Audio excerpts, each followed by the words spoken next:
Welcome to the New Bedford Creative Show, your behind-the-scenes look at the artists, makers, and visionaries shaping culture in our city. Every episode, we shine a light on the people and projects that make New Bedford such a vibrant creative hub.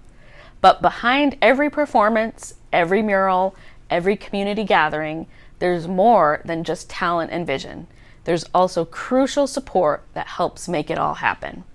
Today, we're spotlighting the New Bedford Cultural Council, a dedicated group of volunteers supported by the Mass Cultural Council that fuels creativity across our community. From festivals to workshops to unexpected pop-up experiences, they help ideas come to life. Some highlights from this past year include Candida Rose's Criollas de Musica, Dream Out Loud Center's Student Showcase, Rhonda M. Fazio's Seafood at Sunset, Shakespeare in New Bedford, and that's just the beginning. Join us as we meet a few of the people behind the council and explore how their work keeps New Bedford's cultural heartbeat strong.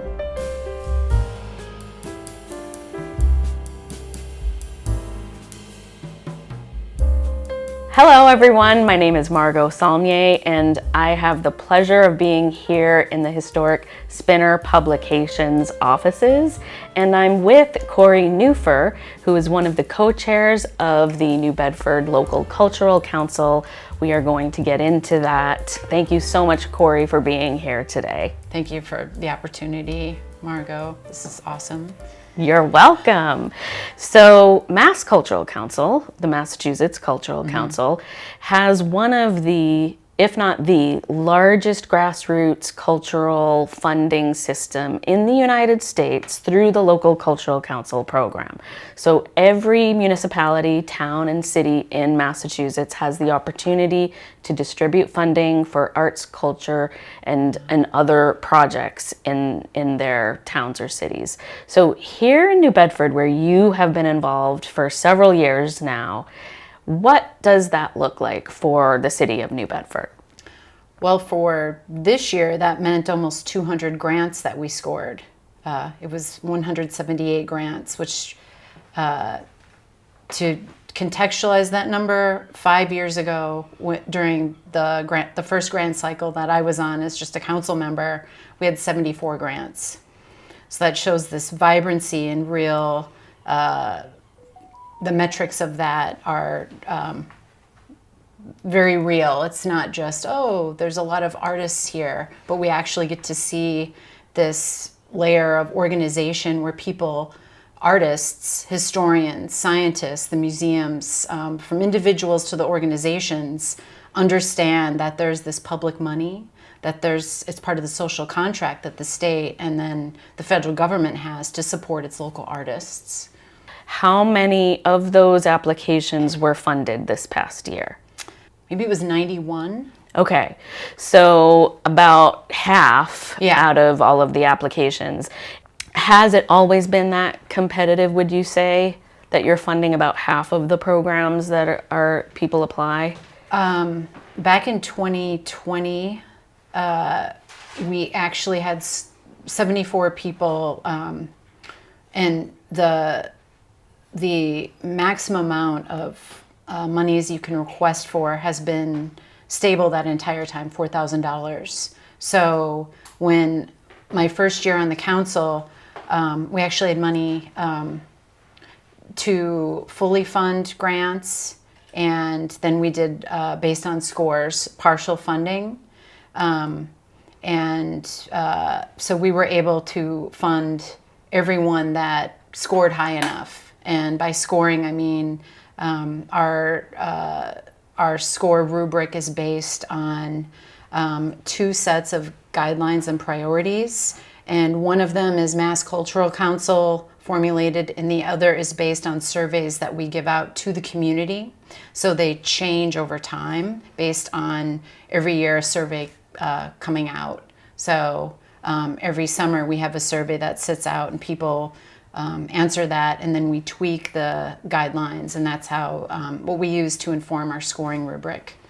I think that's an excellent point to make, that Mass Cultural Council has a certain set of guidelines, but that each town and city has the opportunity to adjust how they are distributing the funding, right? Yeah. So in New Bedford, what you just said, every year you're adjusting, making changes based on community input through the survey process. So the community survey comes out in the summer, and then the application opens for anyone to apply in late summer, early fall, September. Yeah. Mm-hmm. Okay. And the deadline, you usually have about a month or so to apply. It's usually mid-October is the deadline. Yeah. Okay. And then as a council member, what happens after everyone turns in their applications? Oh, we start carving up. It's intense. And we're anticipating even more grants than last year. So basically, the MCC needs time to take all the grants and to put them in a panel book. And then we get the email that announces the panel book is ready. And then we all have to, we get assigned, we divvy up all the grants based on, the panel. And we all have to present what we call an eagle eye presentation. Just to help break down this large body of grants. And so we all present as quickly as possible what each grant looks like based on the priorities and the guidelines, just to give us a survey. And then once that happens in early November, then we get to work at scoring them. And that is an intense process. And then we meet again with our scores. We then notify everyone, and they have a window of time if they would like to contact the panel and dispute the score. And that is very, very important that they do that, because we're not perfect. For people out there who are thinking of writing grants, that is part of the process, to appeal it and to really know the system is there for you. The system wants to support the artists. So engage, call, take part in those Zooms that happen well before the grant cycle opens, so you can ask the questions. I mean, it's a whole thing. That's really good for everyone to know. Yeah. And I don't think many people do know that. Yeah. If they do apply, that process is in place, which is wonderful. So thank you for highlighting that.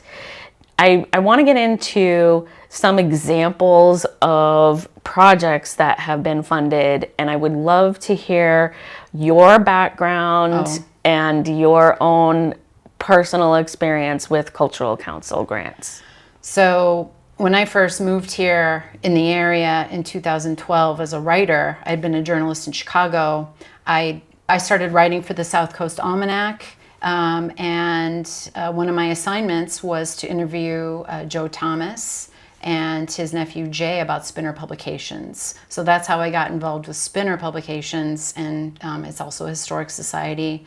And I think that was back in 2015 or so. So ever since then, I've been involved with Spinner, and have written or oversaw grants that Spinner has gotten.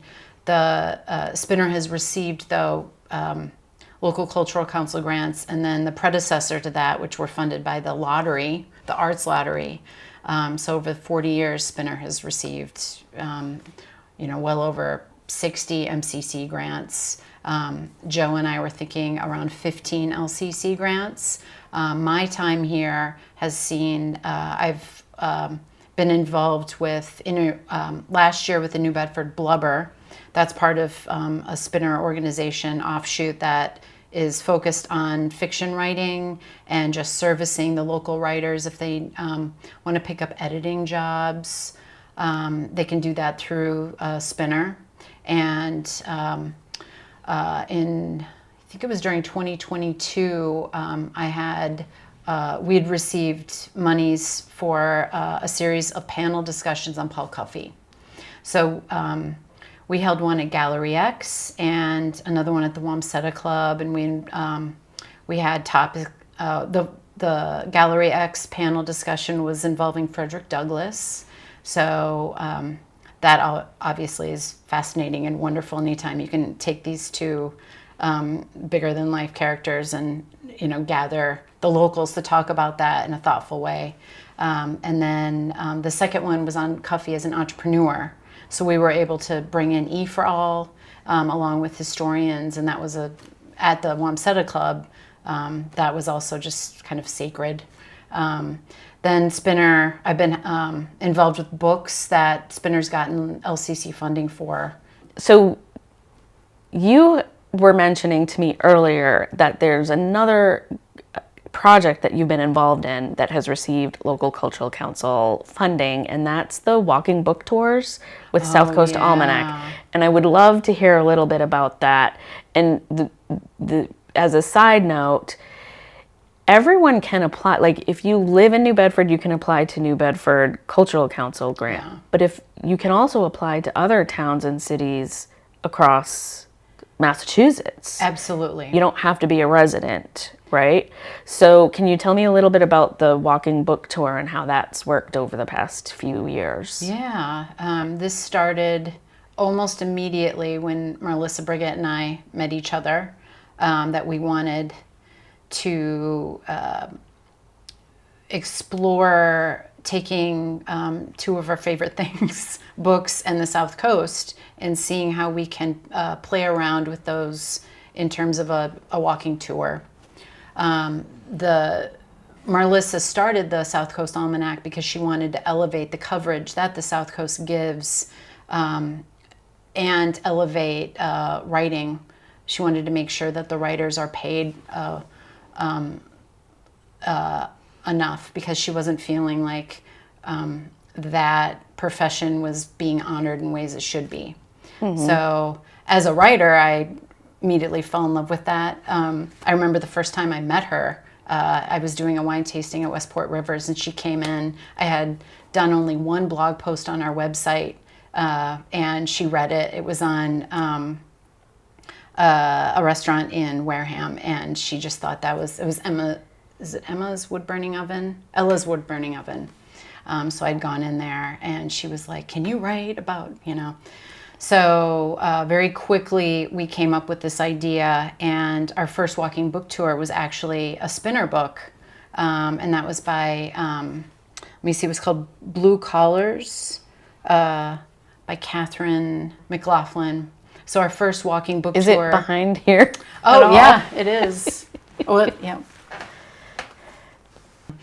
This is special because it also, it's a work of fiction, but loosely based on Catherine's life. So Joe was not only the publisher, but the editor, and he's known Catherine since, for decades. So he was able to help us curate the stops on the walk and then fold in unexpected little moments of history.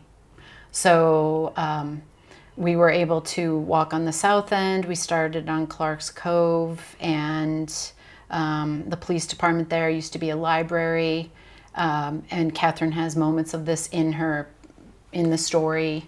But eventually, at one point, we were on Rodney French Boulevard, looking at the old Berkshire Hathaway complex, and Joe was talking about visiting there before they shut down, and having one of the managers say to him, "Joe, come over here, walk over to this wall."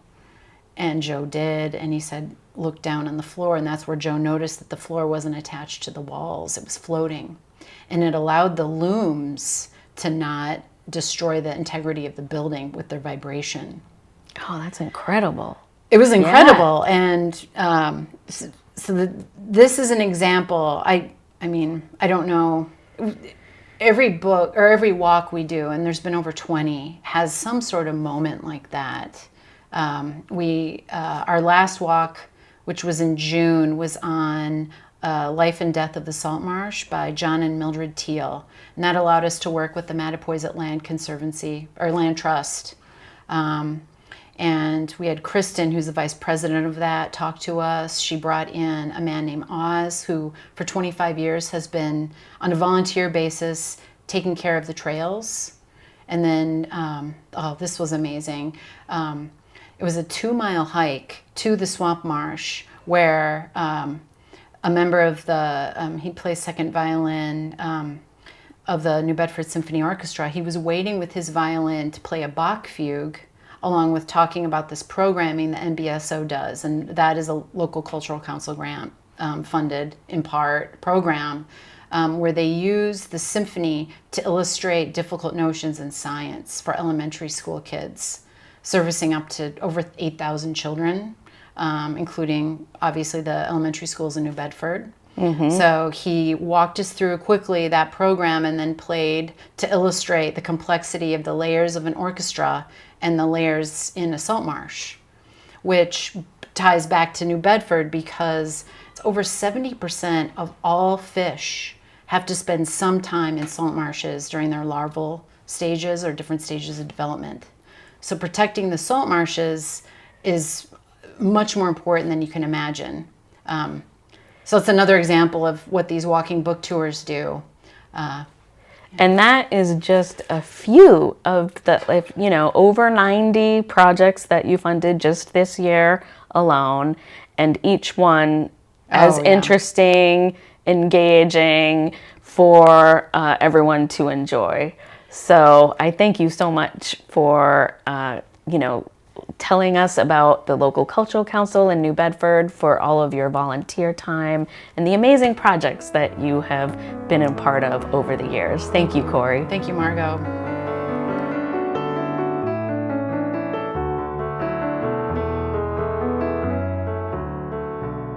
Hello, everyone. I am so pleased to be coming to you from Gallery X in downtown New Bedford on William Street, and I'm here with a very talented artist, Christine Mayato Fitzgerald, and also a member of the New Bedford Local Cultural Council. Christine, thank you so much for joining us today, and I would love to hear about the art that you create. Well, thank you for having me, Margot. So I'm a multimedia artist, and my mediums are primarily in painting, drawing, collage, and photography. Excellent. And you're also a member here at Gallery X? I've been a member here since 2014, and currently I'm also the president. Excellent. Oh, great. And you also volunteer on the New Bedford Local Cultural Council, correct? I do. Yes, this is my first year. Great. So we are very interested to hear two perspectives, and the first one I'd like to hear about is, have you ever been a recipient of the Local Cultural Council in the past, and if so, what were those projects? I did receive a grant for an earring workshop and also for beginner yoga. Great. Yeah. And what was the earring workshop like? It was very successful, I'm happy to say. It was on AHA night in August, and we must have had about 20 to 40 people that came through that night. That's excellent. And what did the participants make the earrings out of? So there was different materials that I provided, and it was funded by the council. So the earrings were made out of upcycled fabrics that were left over in various objects. Some people brought their precious mementos if they wanted to include, and it was all different styles of earrings. That sounds amazing. Yeah, it was great. And I was sad that I could not personally attend. I know you've been wanting to. Have more, please. I will. Great. And so the yoga will be here at Gallery X? Correct. Okay, yes. So people should take a look at Yes. the schedule. Yes. And I know that Gallery X has also received Local Cultural Council grants. That is true. Great. Yes. And can you talk a little bit about some of those grants that they've received? I know that we've received the I think it was called Gallery X Unplugged, which obviously funds the local musicians here in town. And a new one was the Cinema 169 grant, which we had some films here that were viewed. Excellent. Yeah. And I know that usually the music would take place at the same time as an event, like an exhibition opening or something like that? Yes, we Yep. try to incorporate entertainment every opening reception here. Yes. That's awesome. So you had this, you received funding from the local cultural council, but then this past year you joined as a member. So I would love to hear your thoughts. Like, is there anything that surprised you or that you found really interesting or that you didn't know about that you would want other people to hear about? I didn't know the wide variety of grants that was funded. It was anything from the visual arts to performing arts, to children's activities, so it was really a whole area that was covered. And the work that is involved with these volunteers is just unbelievable. I know that you put in a lot of time reviewing and reading all of the grant applications. It's a great way to learn the grant process because you see it from both perspectives. That's great. Yeah. Well, thank you so much for joining us today. I really appreciate it. Thank you, Margot. You're welcome. And now we have the pleasure of speaking with local musician, activist, philanthropist, and entertainer, Sean Fitzgerald. Sean, thank you so much for joining us today. Thank you so much for having me, Margot. So not only are you a member of the local cultural council and a musician and a philanthropist and an activist, you are also the development director here at Gallery X. Yes, I am. I'm fortunate to be wrapping up my second year as development director here. It's been a lot of fun. Prior to that, I did a number of things here. I was president for a little bit, treasurer prior to that, and been a member for almost 10 years now. Great. Yeah, so, yeah, honored to be a part of this organization. That's amazing. Now, Gallery X is a recipient of the local cultural council for Gallery X Unplugged. And I hear that you have been very involved in that program. Yes, we were very excited to finally get some funding because we'd actually been having entertainment here for a little bit, and a lot of the local artists were kind enough, knowing it's a nonprofit and knowing that it's so artist, musician friendly, they stepped up and they helped us out. And about 3 years back, we finally got some funding, and we've had a number of local musicians play here for the openings typically that we have on the first Saturday of each month. They play for 2 hours. We also, with the grant funding, we've been able to ask musicians to come and play on AHA nights, the second Thursday of each month here in the city of New Bedford. That's great. And can you name some of the artists and musicians that have performed here? Certainly, the Rolling Stones. No, I'm just joking. No, we've had some great musicians locally. The J. Kelly Band, Butch McCarthy, Annette Almeida, Roots Run Wild, Ian Leger, actually, who's the punk cellist. You may see him at the Logan Airport. He's actually performing the music there on his cello to help flights, people getting off the flights, become acclimated to the Boston scene. And who else have we had here? I mean, you're naming some really great local talent. Neil McCarthy has played here several times. Neil, the godfather of the blues scene here in New Bedford. So yeah, and even these artists, like I mentioned, they were doing this before we got the funding, which shows the heart that we have, the artist's heart that we have here in New Bedford. It's a really amazing, creative community we have here, for sure. Very fortunate. And definitely here at Gallery X, too. Right? Very true. Yeah, this is it's a hub for all kinds of energy, artistic energy, the visual arts, as you know. We've had live performances here, spoken word. Most recently, the LCC came through with a grant for the 169 theater thing that we're having here, the film festival thing that we're having. The next one's in November. So we're really excited about that as well. Okay, great.